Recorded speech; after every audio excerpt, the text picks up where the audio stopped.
tadbirkorlik uchun yoki umuman uy-joy qurish uchun yer uchastkasi faqat auksion tartibida olinadi.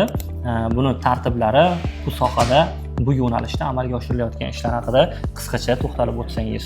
To'lov summалari 100% to'langandan keyin avtomat ravishda auksion bayonnoma shakllantiriladi va o'sha bayonnomadan reyestrdan ko'chirma beriladi.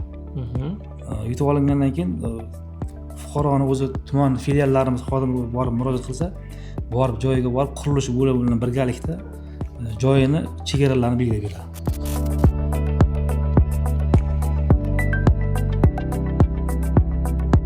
Kosmik suratlar orqali yer nazoratlari noqonuniy holatlar aniqlanayotgani haqida xabar berganmiz. Bu O'zbekiston Respublikasi Ma'muriy javobgarlik to'g'risidagi kodeksining 60-moddasi 2-qismi va 60-moddasi 3-qismiga asosan huquqbuzarliklar yaratib, ushbu huquqbuzarlikka nisbatan tegishli ma'muriy choralar ko'rilib, buzdirishgacha bo'lgan jarayonlar davom etmoqda. 937-sonli qonun ijrosi natijasida Qashqadaryo viloyatida kun kecha yana 60 nafar fuqarolarni uy-joylariga nisbatan egalik huquqlari e'tirof etildi.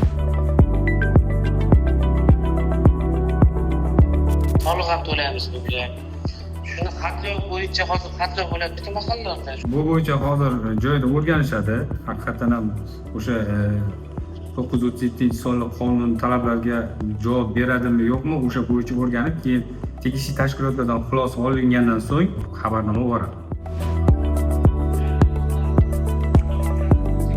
O'sha qog'oz auksion bilan olingan bayonnomangizni olib, pasportingizni olib, davlat xizmatlari markaziga boradi, o'zingiz tumaningizdagi.